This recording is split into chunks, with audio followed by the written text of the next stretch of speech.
There are hidden costs associated with buying your first property or whatever property you're on, whether it's your first, second, third, 15th. But let me break down what those hidden costs are so that you can be best prepared when it comes to your next purchase.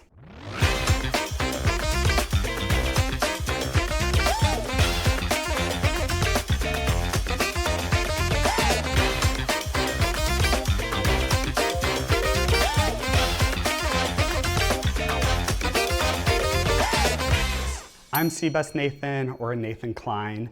If you are new here, I am a local Columbus, Ohio realtor who is focused on everything real estate, Columbus, nonprofits, market data, all of those things. So I am so glad that you have joined me today. So now let's jump into what are some of those hidden costs, and we're going to start off with the first one.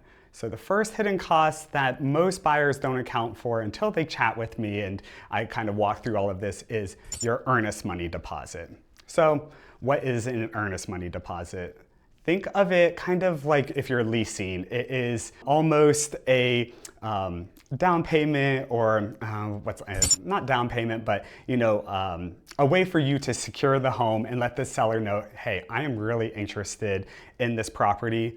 You put that money in up front. Once you go into contract, it is usually about 1% of the purchase price. So if you're thinking about buying a $300,000 home, think $3,000 is pretty standard for an earnest money deposit. And again, that is only money that you will need once you go into contract, but you will need that money on hand as soon as you go into contract, because that will be deposited, held with my brokerage until we get to the closing table, and then that will be credited back to you for your down payment and your closing costs later on in the transaction. And later on in the video, we'll talk about those more too. Okay, so you are in contract. We've already taken care of that earnest money deposit. Next thing that you're gonna need cash on hand for are your home inspections. So I always recommend that my buyers do a home inspection. Obviously, you can do what you want, but I've had every single buyer that I've worked with do a home inspection. And this is where that inspector is going to go into the house that you're gonna purchase once you're in contract, and they're gonna look at every single thing that is wrong with the property. And there's going to be a list, and that's where I'm here to help kind of mitigate and walk through what are normal items and what are things that might cost a lot of money. But that inspection cost is anywhere, depending on the type of home that you're buying, from maybe $300 up to potentially $1,000. And there is a wide range in there because it just depends on what all you're getting inspected. So you're buying an early 1900s home, I'm going to recommend that you do a sewer scope.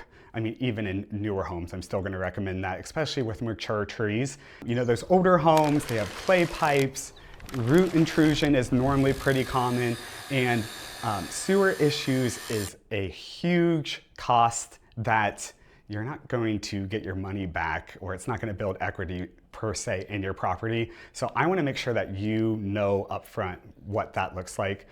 That's one that could be, kind of help push it to that 1,000 if you are looking, on the top end of the inspection cost. Another thing is, if it is older home and the home inspector is seeing maybe some foundation issues or some structural issues, you're gonna wanna have a structural engineer come out as well and evaluate the property. So that's why I'm saying anywhere from $300 if maybe like it's a newer home, up to $1,000 if we're really doing the full scope of work looking at the property. But again, that is money well spent to make sure that you are not purchasing a home that has all of these issues that you're gonna have to sink even more money into moving forward. So we get past inspection. If you are financing your deal, so you're working with a lender and you're gonna finance this property, you're not buying it with cash, the next fee that you're gonna have to have money on hand for would be your appraisal fee. So that lender is going to appraise the property, make sure that that value of that property matches what you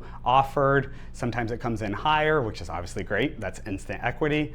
Or if it comes in lower, then that is going to cause a gap in that appraisal from what it appraised at to what it is actually worth. So that appraisal cost is around $500. It just depends on your lender. I know the lenders that I work with, it's right around that that range. And again, that appraisal will need to be paid for. It is factored into your closing costs that your lender talks to you about, but it's money that you're going to need on hand prior to actually closing. So I just mentioned closing costs, and closing costs are different from your down payment. So down payment is a facet of your closing costs.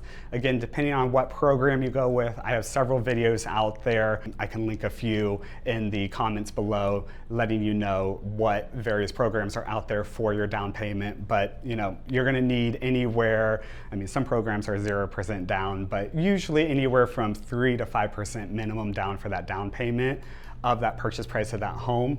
But above and beyond that, there are these closing costs. So these are fees that are associated with, title, survey, lender fees, so on and so forth. That's anywhere from 2 to 6% of what that purchase price is. So in addition to your down payment, you're gonna need these closing costs.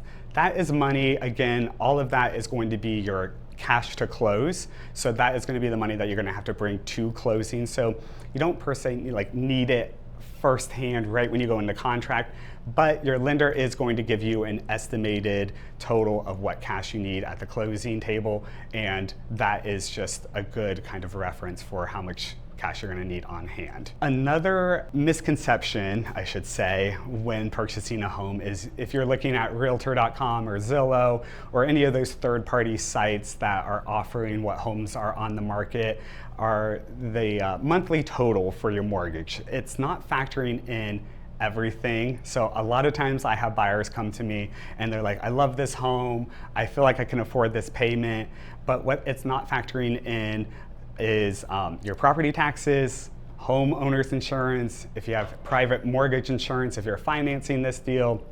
So there are other aspects that will factor into that monthly mortgage payment, and it's not factoring in what your rate will be. Yes, maybe today's rate, but everybody's rate's a little bit different based on your credit scores and such. So it's not per se like a hidden cost, but it is something that I want you to be aware of, because if you are just searching on those third-party sites and you aren't putting all of that information in for each specific property, you might feel a little bit misled when you come to talk to a realtor and say, actually the costs for this home on a monthly basis would be X amount of dollars.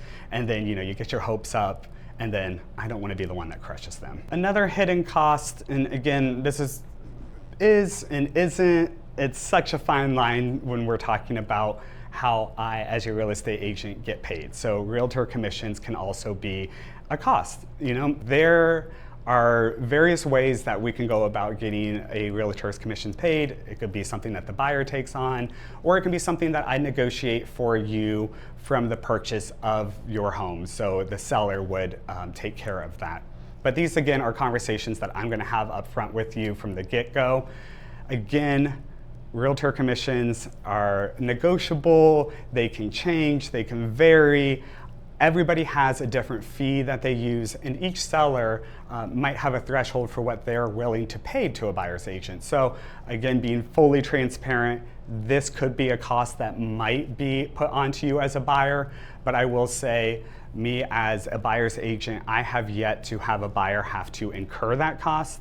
Fingers crossed, we keep it that way, but just something that I do want you to be aware of if you're purchasing a home, and it can be, quote unquote, a hidden cost. And the last hidden cost that I want you to be aware of when you're purchasing is once you actually close, you have to move into this home. So are you hiring movers? Do you have to furnish the home? Do we need to add blinds? There are a lot of things that go into purchasing a home, and people get caught up on just the money that they need to buy the home and not the money that they need to live in the home. So I am a huge proponent of making sure that you as a buyer not only have enough money to pay for all those closing costs that we just talked about, but also have a nice cushion to address any concerns that might have come up in inspection, or say the seller's not leaving their washer and dryer or appliances. Do you have enough money to be able to buy those and have them into your new home? So there are a lot of various, expenses and factors and each one's a little bit unique and different. So that is why I pride myself on setting up an initial buyer consult, walking through all of these steps. If you are a buyer in the Columbus market or really anywhere in the US, I would love to be a resource for you. Again, my name is Seabus Nathan. I put out new videos every week. I talk about Columbus, again, the market, nonprofits, anything and everything around Columbus, and anything and everything focused on real estate. So make sure that you like, subscribe. If you want to comment below buyer's guide, I can send you over my buyer's guide that lists all of these expenses as well. So make sure you comment below. I'll send that to you. Want to book a one-on-one consult, you can do that through the links in my bio as well. And until next Friday, I hope you all have a great week.